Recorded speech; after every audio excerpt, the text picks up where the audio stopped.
कभी सोचा है कि एलर्जी की दवा और कपड़ों के चटक रंगों में आखिर क्या चीज कॉमन हो सकती है? आज हम उन्हीं केमिकल हीरोज यानी अमीन्स की दुनिया में उतरने वाले हैं जो हमारे रोजमर्रा के बहुत सारे प्रोडक्ट्स के पीछे छिपे हैं।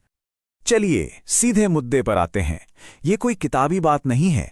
असल में अमीन्स का सबसे बड़ा कमर्शियल इस्तेमाल दवाइयां और फाइबर्स बनाने के प्रोसेस में एक बिचौलिए यानी इंटरमीडिएट के तौर पर होता है। ये उन चीजों की बुनियाद हैं जो हम हर दिन इस्तेमाल करते हैं। जरा देखिए, एक तरफ एड्रेनालिन जैसा हार्मोन, दूसरी तरफ नोवोकेन जैसा एनेस्थेटिक, फिर एलर्जी की दवा, चमकीले रंग और यहां तक कि पॉलीमर्स भी। पहली नजर में तो लगता है कि इनका आपस में कोई लेना देना ही नहीं है, लेकिन इनके बीच एक ऐसा केमिकल धागा है जो इन सबको एक साथ जोड़ता है। तो वो सीक्रेट इंग्रेडिएंट आखिर है क्या? वो कौन सा केमिकल परिवार है जो मेडिसिन से लेके इंडस्ट्री तक हर जगह अपनी छाप छोड़ रहा है? चलिए इस राज से पर्दा उठाते हैं। तो हमारे पहले हिस्से में हम इसी राज को खोलने जा रहे हैं और पहचानेंगे इन गुमनाम नायकों को। और जवाब है अमीन्स। जी हां, ये अणुओं का वो ही परिवार है जो एड्रेनलिन को कपड़ों के रंग से जोड़ता है, और आज हमारी सारी बातचीत इन्हीं के बारे में होने वाली है। तो अब जब हम अपने हीरो को नाम से जान गए हैं, तो चलिए इस दिलचस्प परिवार से ठीक से मिलते हैं और समझते हैं कि ये बनते कैसे हैं। तो आखिर एक अमीन होता क्या है? इसे ऐसे समझिए कि ये अमोनिया की औलाद है। हम सब अमोनिया यानी NH3 को तो जानते हैं। अब बस ये सोचिए कि आप उसके 1, 2 या तीनों हाइड्रोजन परमाणुओं को हटाकर उनकी जगह कोई कार्बन वाला ग्रुप लगा दें। बस जो बना वो एक अमीन है ना? बिल्कुल सिंपल। इस क्लासिफिकेशन को एक फैमिली ट्री की तरह सोचिए। सब कुछ शुरू होता है पेरेंट मॉलिक्यूल यानी अमोनिया से। एक हाइड्रोजन हटाया तो बन गया प्राइमरी अमीन, 2 हटाए तो वो हो गया सेकेंडरी अमीन, और अगर तीनों को बदल दिया तो बन जाता है टर्शियरी अमीन। और यही छोटा सा फर्क उनके अलग अलग बिहेवियर की चाबी है। ठीक है, तो अब हम अमीन्स का फैमिली ट्री तो समझ गए। अब जरा उनकी पर्सनैलिटी को समझते हैं। देखिए, हर मॉलिक्यूल का अपना एक खास बर्ताव होता है, और अमीन्स का बर्ताव तो बहुत ही दिलचस्प है। तो सबसे जरूरी बात क्या है? एक अमीन के बर्ताव का सारा राज उसके नाइट्रोजन एटम पर मौजूद इलेक्ट्रॉन्स के एक अकेले जोड़े में छुपा है। जी हां, वो लोन पेयर ऑफ इलेक्ट्रॉन्स। ये छोटा सा डिटेल ही सब कुछ कंट्रोल करता है। केमिस्ट्री की भाषा में कोई भी मॉलिक्यूल जो इलेक्ट्रॉन्स का एक जोड़ा डोनेट कर सकता है उसे लेविस बेस कहते हैं। और अमीन्स के पास नाइट्रोजन पर इलेक्ट्रॉन्स का एक एक्स्ट्रा जोड़ा होता ही है, जिसे वो डोनेट करने के लिए हमेशा तैयार रहते हैं। इसी इलेक्ट्रॉन जेनरोसिटी की वजह से उनका नेचर बेसिक यानी क्षारीय होता है। और ये बेसिसिटी काम कैसे करती है? देखिए, आमतौर पर जब आप अमोनिया के हाइड्रोजन को कार्बन चेन से बदलते हैं तो बेसिसिटी बढ़ जाती है। जैसा कि ये चार्ट दिखा रहा है, प्राइमरी और सेकेंडरी अमीन्स अमोनिया से ज्यादा स्ट्रॉन्ग बेस होते हैं, और अक्सर सेकेंडरी अमीन्स सबसे ताकतवर होते हैं।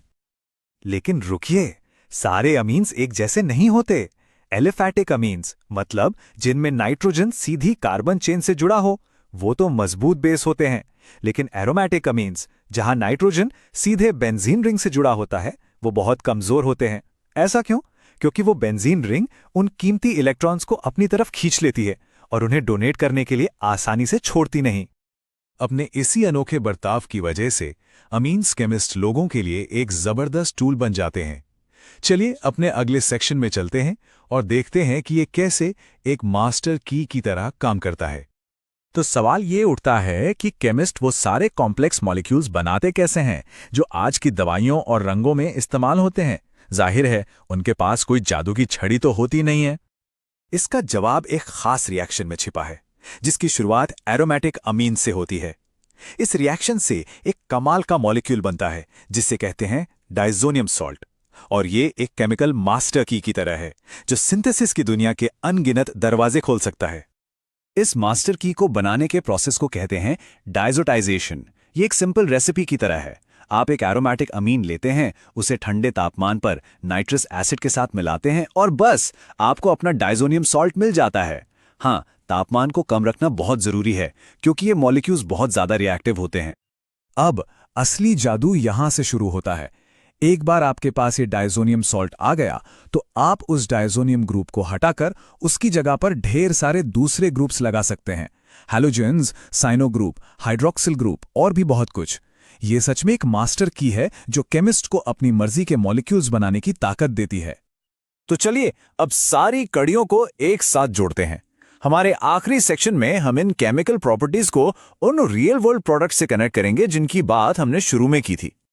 ये टेबल सब कुछ साफ कर देती है। अमीन्स का बेसिक नेचर उन्हें नोवोकेन और बेनाड्रिल जैसी दवाइयों का एक बहुत जरूरी हिस्सा बनाता है, और डायज़ोनियम सॉल्ट बनाने की उनकी काबिलियत वो एज़ोडाइज नाम के रंगों की पूरी क्लास की बुनियाद है। वही रंग जो हमारे कपड़ों को इतना वाइब्रेंट बनाते हैं। तो निचोड़ क्या निकला? यही कि एक अमीन मॉलिक्यूल की जो फंडामेंटल पर्सनैलिटी है, उसका बेसिक होना, उसका खास तरह के रिएक्शंस करना, वही सीधे तौर पर उन प्रोडक्ट्स को जन्म देती है जिन पर हम रोज निर्भर रहते हैं। ये एक बेहतरीन मिसाल है कि कैसे मॉलिक्यूलर लेवल की केमिस्ट्री हमारी दुनिया को आकार देती है। और ये हमें एक आखिरी सवाल पर छोड़ जाता है। अगर सिर्फ अमीन्स का एक परिवार इतना पावरफुल और असरदार हो सकता है, तो जरा सोचिए हमारे चारों तरफ और न जाने कौन कौन सी छिपी हुई केमिकल दुनियाएं हैं जो चुपचाप हमारी टेक्नोलॉजी, हमारी दवाइयों और हमारी जिंदगी को बना रही हैं।